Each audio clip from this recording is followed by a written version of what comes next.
Making Charcoal in a Grill, William Hovey Smith, 2014. I'm the author of Backyard Deer Hunting, Converting Deer to Dunner for Pennies Per Pound, and also the forthcoming book, Profit, that'll tell you how to make $1 million or maybe $1 billion business. This is Hovey Smith, the Backyard Sportsman. Well, yesterday I split up a cart full of wood. Yep. And I did not use it all. So today what I'm going to show you how to do is how to make charcoal. Well, my wood pile out there is pretty big, and I guarantee you it would be envied in many parts of the world where they do cooking on wood. Charcoal making has always been a way to reduce the bulk of wood and make it a more energy intensive product so that you didn't have so much weight to transport from place to place. And charcoal burning is a historic practice that still takes place, well, all over the third world, actually, anywhere there's an abundance of wood. Now, this is pecan, and it is half rotted. So I'm going to go ahead and put it on this grill and burn it. Typically, charcoal is used in this country for filtering whiskey. They make a rack of nice, beautiful sugar maple. They put it on concrete. They make it about 5 feet high. They actually use white lightning, 150 proof alcohol to douse it down with and start the flame. And then they periodically douse it with a fine mist of water so the fire doesn't get out of control. And they can stop it at the optimum point when all the wood is fully charred all the way through. Then it's broken up, and that's the charcoal that they use. Now, the commercial briquettes that you buy in little bags, yeah, they start off with wood too, most likely wood chips. They're fed in a furnace. They're charred at exact temperatures, and then they're compressed with a binder in briquettes. Now, I'm not sure what kind of binder there is, but this will be natural charcoal, and it won't have any in it. So, okay, we've got some waste paper here. Yeah, we're going to use that for fire starter, and some small giblets. And we're going to build up our rick here in the grill, and then we're going to fire it. Well, I don't know how successful this is going to be, but that's about as much wood as I think I can put on that grill without fear of some of it actually falling off in a burning state. So we're going to fire it and see how it come out. The prevailing wind today is from the north, and so I've rearranged the grill so that it blows from the damper side toward the exhaust pipe side, and I find that I get better burn and faster burn if I leave the top of the grill open at this stage. So it's starting up at this end, and it's starting pretty good, and it will slowly burn down to the other side. I'm keeping some bark supplied to the burning side, that is the damper side right now. And that's what you hear popping, is that bark burning. But this gives a continuous flow of hot air down through the length of the grill. And you now see some flames licking up all the way nearly toward the end. So yeah, we're doing what we wanted to do now.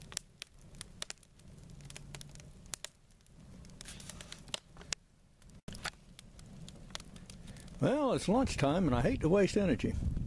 So I've gone ahead and rearranged these blocks so they sit more nearly level for a little bit. And I've got a frying pan on there, and I'm heating my lunch, and that is rice and beans with a little cheese and deer meat. So as you see, it's getting started there, and I'll need to get a glove, of course, to handle that, and a spoon to stir it. But yeah, things are getting started, and lunch will be up shortly. We've rearranged the wooden components to get a good fire on everything. It is still flaming. That means there is still unburned wood.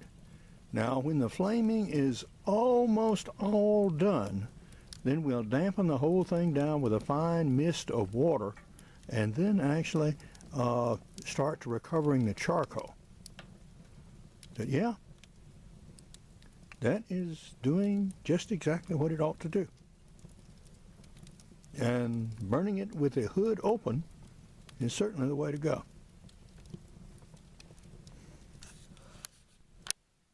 Well, we're now down where we can cool the coals and make charcoal. And there's not very much left considering what we started with. So we're going to use a very fine mist of water and cool everything down and then recover the pieces. Okay, here we go.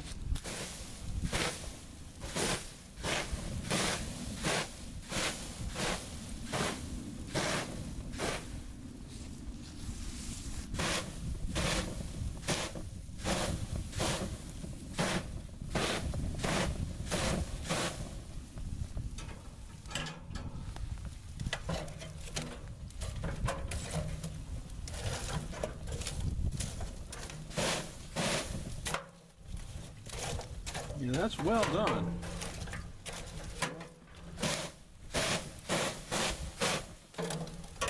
See, the wood's breaking up very nicely there.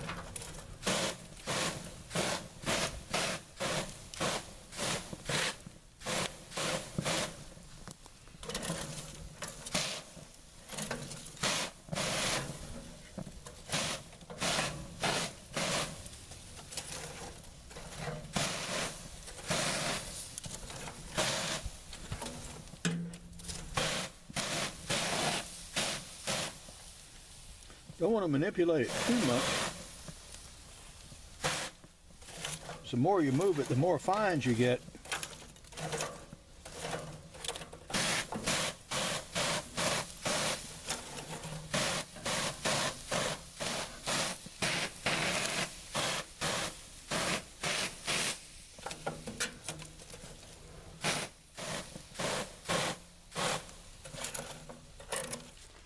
You'll notice what I'm doing with these coarser pieces of charcoal.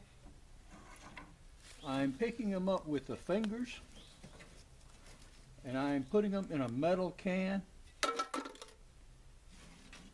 This is because if there are any hot pieces in here yet, and these have been setting now for an hour since I last wetted them, they will reignite the rest of this. So if you put these in something combustible, and you say put these on your back porch, sometimes, maybe 2 days, maybe quicker, they will ignite the whole mess and then proceed to burn down your house.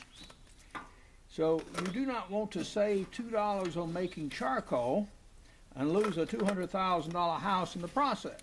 That's not good business. So be patient. You make sure your coals are absolutely done. I say, you touch every one of them, you look at every one of them. And then, with these coffee cans, you can even seal them. Yay. Now what you have here are two implements that many of you know about. This is the screen that I use on my Crouching Dragon soil splitter, and this is Zeus barge. So we are going to use this to separate the ash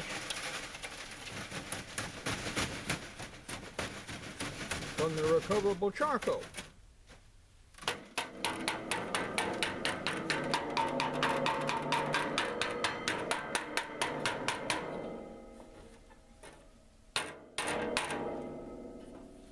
Okay.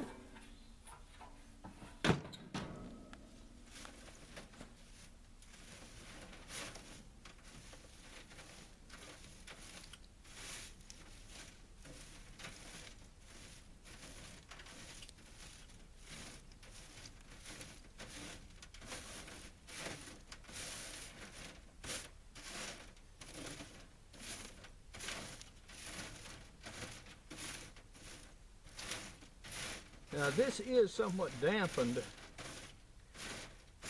and even moving it like this will put any hot fragments in contact with some more moist ones, but I think we're doing pretty good here. As I say, it's been an hour since I last wetted it, And I don't see anything smoking here. So all of this looks pretty good.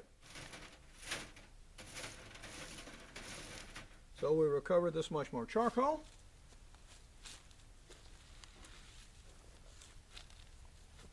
And with the rest, yeah, it'll go in our coffee can.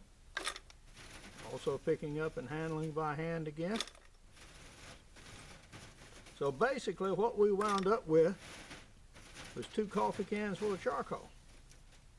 Value of about, well, I would suppose about $2. Wow. Was it worth the energy? Well, interesting. You can do it. Make your own. Doesn't have any additives in it. And if you've got plenty of wood, well, maybe it makes sense. Or if you want to filter a little liquor, yeah, it might do. Might do. So now, what I have to do is to dump out, wash out, and clean up. And after, well, yeah, about 5 hours, we have made about $2 worth of charcoal. Okay, you can if you have to, or if you want to. Yeah, you can do it. The caution is, again, just be careful that these things are dead cold, that you store them in metal, and that you store them away from anything combustible. Brooke, got that one? Okay. But now, this is Hovey Smith, reminding you to hunt what you eat and eat what you hunt. Be legal, be ethical, be safe. Goodbye, God bless, and see you next time. Among my other prize-winning books are Extreme Muzzleloading, Crossbow Hunting, and Practical Bow Fishing, and all of these are available as softcover and e-books. Now, my new book, Profit, examines the premise that there is nothing in the human experience that cannot be converted to profit by an inventive mind, and how you can start your own million or maybe even billion-dollar business using your own creativity. Now, when you're dealing with fire, of course, observe all the usual precautions. Work outdoors, don't stack your wood too high, don't get burned, and make sure your coals are cold before you attempt to store them. For information on my books, blogs, and more than 375 videos, go to my website, www.hoveysmith.com. Good hunting and good eating from the outdoors. Goodbye, and God bless.